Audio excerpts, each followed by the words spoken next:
Good morning students.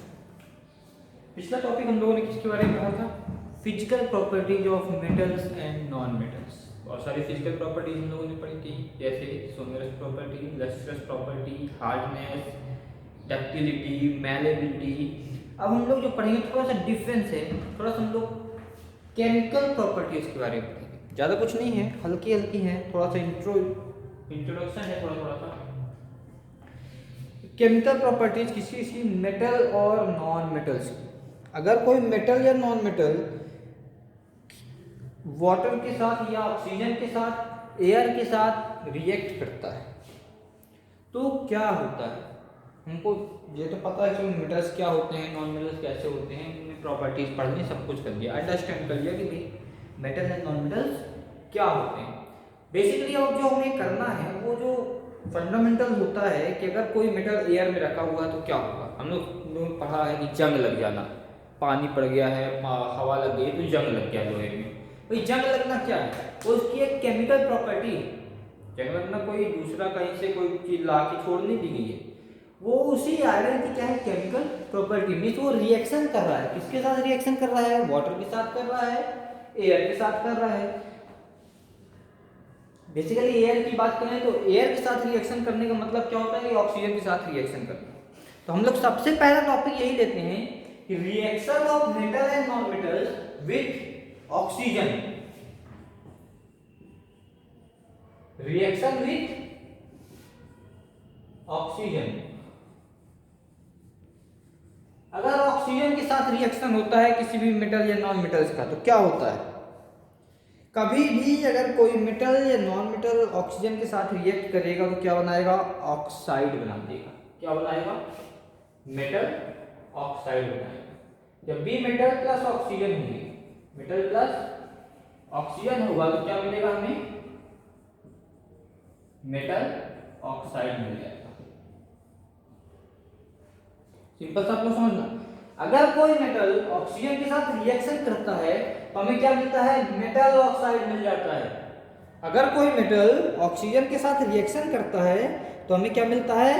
Metal oxide मिलता है। ये बात हमेशा याद रखना आप लोग। अब इसका अगर हम लोग कहें कि एग्जाम्पल दो भैया, बिना एग्जाम्पल के हम कैसे समझ पाएंगे? ठीक है, एग्जाम्पल दे देते हैं। मैग्नीशियम और ऑक्सीजन को हम लोग रिएक्शन करा देते हैं। मैग्नीशियम क्या है? मेटल है।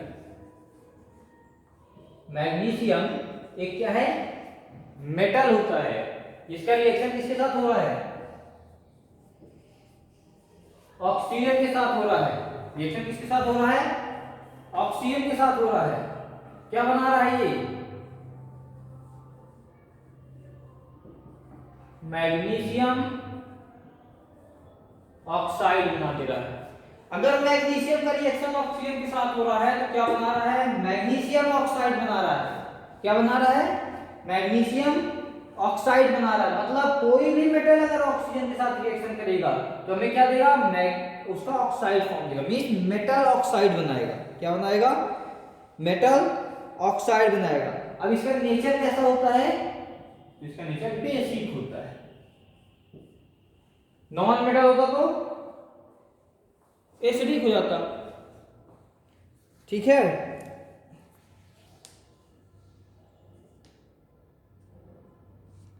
ये कैसा होता है? बेसिक नेचर का होता है। एसिड बेसिस एंड सॉल्ट आप लोगों ने पढ़ा है ना क्लास 6-7 में, वही चीज है।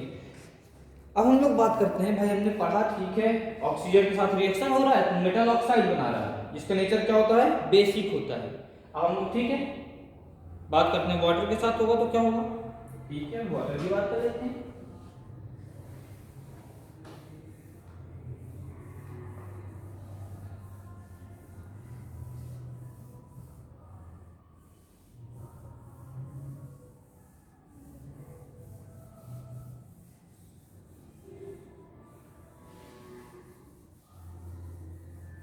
मेटल का रिएक्शन, इसका रिएक्शन मेटल या नॉन मेटल का रिएक्शन किसके साथ हो जाए?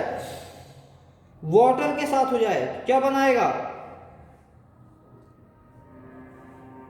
अब देखिए वाटर के साथ रिएक्शन हो रहा है, हम लोग बात करेंगे मेटल एंड नॉन मेटल की। एक बात हमेशा याद रखना, नॉन मेटल कभी भी वाटर के साथ रिएक्शन नहीं करेगा।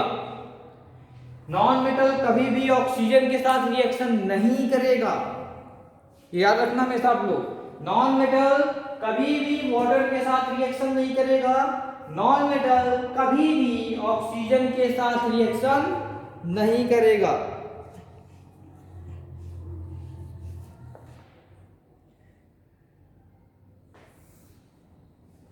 अब अगर मेटल जो होता है वो वाटर के साथ रिएक्शन करता है तो क्या होगा उससे? वाटर के साथ रिएक्शन करने, वाटर के साथ सबसे पहले तो जो मेटल होते हैं वो बहुत ही धीरे धीरे रिएक्ट करते हैं। क्या करते हैं? बहुत ही धीरे धीरे रिएक्ट करते हैं। अब जब बहुत ही धीरे धीरे रिएक्ट करते हैं तो भाई वाटर के साथ क्या होगा? आयरन होगा तो रस्टिंग हो जाएगी, उसमें आयरन होगा तो उसमें रस्टिंग हो जाएगी, ठीक है। लेकिन अब हम लोग बात करते हैं कि भैया मेटल जो है वाटर के साथ रिएक्शन करेगा तो क्या होगा? भाई वाटर के साथ रिएक्शन मेटल करता है कि नहीं करता, पहले ये भी पता होना चाहिए। वाटर के साथ मेटल रिएक्ट तो करता है, बहुत ही धीरे धीरे रिएक्ट करता है, बहुत ही स्लो प्रोसेस होती है, लंबा समय लगता है। क्यों? इसका एक एग्जांपल देता हूं मैं आपको वाटर के साथ रिएक्शन का। सोडियम जो होता है एक ऐसा मेटल होता है जो एयर के कांटेक्ट में आते ही, सोडियम एक ऐसा मेटल होता है जैसे ही उसको एयर में आप लाओगे तो क्या होगा? जलने लगेगा। इसीलिए उसको हमेशा क्या करते हैं? केरोसिन में डिप करके रखते हैं। केरोसिन में क्या करके रखते हैं? डिप करके रखते हैं। क्यों डिप करके रखते हैं? क्योंकि जैसे ही उसको वाटर या ऑक्सीजन की प्रेजेंस मिलेगी तो जलने लगेगा, बहुत तेज जलेगा, ठीक है। ये आप लोग याद रखना हमेशा। फिर जो दूसरी बात आती है वो आती है कि एसिड के साथ मेटल नॉन मेटल रिएक्ट करते कि नहीं। वाटर के साथ मेटल और नॉन मेटल दोनों रिएक्ट नहीं करते, केवल वाटर के साथ कौन रिएक्ट करेगा? मेटल्स रिएक्ट करेंगे। वाटर के साथ कौन रिएक्ट करेगा? केवल और केवल मेटल्स रिएक्ट करेंगे। अगर किसी मेटल या नॉन मेटल का एसिड के साथ रिएक्शन कराया जाए, भाई एसिड के साथ रिएक्शन कराएंगे तो क्या होगा? पीओपी आप लोगों ने सुना है, plaster of Paris. Plaster of Paris आप लोगों ने सुना है, मूर्ति वगैरह बनती हैं, ठीक है। तो ये पीओपी क्या होता है? पीओपी हाइड्रोजन गैस क्या करती है? उसको बर्न करती है। पीओपी बर्न होता है किसके साथ? हाइड्रोजन गैस के साथ। अब ये हाइड्रोजन गैस के साथ बर्न होता है, इसका यहाँ पे क्या कॉन्टेक्ट, क्या संबंध है? अब ये पीओपी क्या होता है? हम लोगों ने पीओपी तो प्लास्टर ऑफ पेरिस पढ़ा है। यहाँ पे पीओपी का मतलब पॉप साउंड की बात हो रही है। अगर हाइड्रोजन जो गैस होती है जब भी उसे बर्न करोगे तो एक आवाज आएगी, पॉप करके साउंड आएगी, पीओपी की पॉप साउंड आएगी, ठीक है। मतलब जब भी कोई गैस निकलती है, आप लोगों ने बुलबुले देखे? चूना ले लो, पानी मिला दो, बुलबुले निकलते हैं। कभी आप लोगों ने देखा? चूना ले लो एक कटोरी में, चूने में पानी मिला दो, सूखा चूना लो, पोतने वाला जो होता है उसमें पानी मिला दो तो बुलबुले की आवाज आती है ना, पॉप पॉप पॉप, ऐसे पॉप की आवाज आती है, बुलबुले निकलने की आवाज आती है। वो बुलबुले क्या है? वही तो हाइड्रोजन गैस निकल रही है, वही तो गैस निकल रही है, वही जो गैस है एयर रिलीज हो रही है। यही क्या शो करता है कि हाइड्रोजन मेटल जब भी क्या होगा? एसिड के साथ रिएक्शन करेगा। तो मैं आपको बता देता हूं, अगर मेटल एसिड के साथ रिएक्शन कराएगा कभी भी, जब भी मेटल या नॉन मेटल एसिड के साथ रिएक्शन होंगे तो हमेशा हमें क्या मिलेगा? हाइड्रोजन गैस मिलेगी। क्या मिलेगी? Hydrogen gas. मैंने एग्जांपल सुनने वाला क्यों दिया? क्योंकि हमें एक गैस के बारे में बात करनी थी। जब भी मेटल या नॉन मेटल एसिड के साथ रिएक्शन होते हैं तो हमेशा क्या मिलता है? हाइड्रोजन गैस मिलती है। क्या मिलती है? हाइड्रोजन गैस मिलती है। इसी प्रकार से जो एसिड के साथ रिएक्शन होता है किसका? सल्फेट हो, कोई भी चीज़ की सल्फेट हो, जैसे जिंक सल्फेट का जिंक से, कोई भी चीज़ बेसिक सब्सटेंस हो, मतलब जिसमें बेसिक नेचर हो, बेस हो, और उसका हम लोग किसी मेटल के साथ रिएक्शन करा दें, किसी मेटल के साथ क्या करा दें? रिएक्शन करा दें। या हम लोगों ने बेसिकली क्लास 7 में क्या पढ़ा था? कॉपर सल्फेट और आयरन का रिएक्शन। एग्जाम्पल हम लोगों ने पढ़ा था किसके बारे में? कॉपर सल्फेट और आयरन का, मींस CuSO4 प्लस Fe, इसके बारे में हम लोगों ने पढ़ा था CuSO4 plus Fe, copper sulphate और आयरन के बारे में। क्या होता था, ये सल्फेट आयरन में जाके जुड़ जाता था, ये सल्फेट Cu वाला हो जाता था और FeSO4 हो जाता था। जब भी कॉपर सल्फेट का आयरन के साथ रिएक्शन होता था तो क्या मिलता था हमें, कॉपर प्लस FeSO4। अगर किसी भी रिएक्शन में ऐसा होता है कि पहले एलिमेंट के साथ जो भी चीज जुड़ी हुई है वो प्रोडक्ट आने पे दूसरे एलिमेंट के साथ मिल रही है, मतलब यहां से यहां डिस्प्लेस कर गई, यहां से यहां अपनी पोजीशन को छोड़ दिया उसने, डिस्प्लेस कर गई। डिस्प्लेस कर जाने का मतलब क्या होता है कि इसमें डिस्प्लेसमेंट रिएक्शन है। इसमें क्या है, डिस्प्लेसमेंट रिएक्शन। मींस ऐसी रिएक्शन जो अपनी पोजीशन को छोड़ती है, ऐसी रिएक्शन जो अपनी पोजीशन को, अपने घर को छोड़कर दूसरे के साथ चली गई रहती है। मान लो आप यहाँ पे रहते हो, किसी ने आपको बोला कि 5 रुपए दूंगा चलो मेरे साथ, आपने फटाक से ये घर छोड़ा और इसके साथ हो लिए, चलो 5 रुपए मिल रहा है, घूम के आते हैं।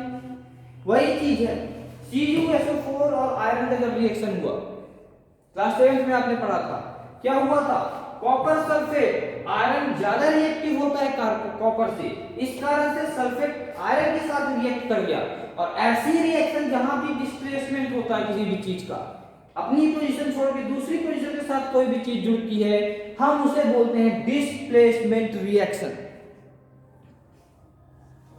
क्या बोलते हैं हम लोग उसे, डिस्प्लेसमेंट रिएक्शन। बेस के साथ रिएक्शन होता तो हाइड्रोजन गैस निकलती है, हमें पता है, एसिड हो या बेस तो रिएक्शन करोगे तो हाइड्रोजन गैस तो निकलेगी। अब जो ये यूजफुलनेस क्या होती है, मेटल नॉन मेटल के यूज क्या होते हैं भाई, मेटल के यूज होते हैं बहुत सारी चीजों बनाने के लिए, इंस्ट्रूमेंट बनाने के लिए, हाउसेज वगैरह कुछ भी बनाने के लिए, लिविंग बींग्स में बहुत ज्यादा यूज किया जाता है। नॉन मेटल का यूज फर्टिलाइजर बनाने के लिए, बायोगैस बनाने के लिए, बहुत सारी चीजें दोनों का यूज होता है। अपने घर के आसपास देखिए जितनी भी हीटिंग, जैसे आयरन वगैरह हम लोग बनाते हैं, प्रेस वगैरह वो मेटल्स के होते हैं, टेलीविजन वगैरह बनाते हैं, इनके अंदर जो सर्किट्स होते हैं उसमें भी मेटल्स होता है, डोर वगैरह प्लास्टिक नॉन मेटल्स के होते हैं, वुड के होते हैं। तो वो बहुत सारी चीजें हैं जो मेटल्स और नॉन मेटल्स का यूज है। ये सभी लोग चीजें आप लोग खुद सर्च करोगे किन चीजों में मेटल्स का यूज किया जाता है और किन चीजों में नॉन मेटल्स का यूज किया जाता है। ओके स्टूडेंट्स, ये चैप्टर आपका यहाँ पे खत्म होता है।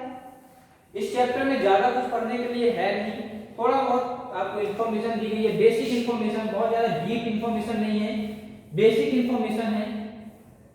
आप लोग इस चैप्टर को बहुत काफी अच्छे से रीड करोगे। सबसे पहले आप लोग एक चीज अपने मन में बैठा लेना, बुक की रीडिंग करना नेसेसरी, बुक की रीडिंग करना नेसेसरी प्लस कंपलसरी। अगर बुक की रीडिंग आप नहीं करते हो तो आपको ये कुछ भी नहीं समझ में आएगा। कोई भी वीडियो आप देख लो, कोई भी लेक्चर देख लो, किसी भी टॉपिक का देख लो, अगर आप बुक की रीडिंग नहीं करोगे तो आपको कुछ भी समझ में नहीं आएगा। आशा करता हूँ आप लोग को मेरी बात समझ में आ गई होगी। ओके स्टूडेंट्स, ये टॉपिक आपका यहाँ पे खत्म होता है। हम लोग फिर दूसरे टॉपिक के साथ, नए लेक्चर के साथ फिर मिलेंगे। Okay bye students.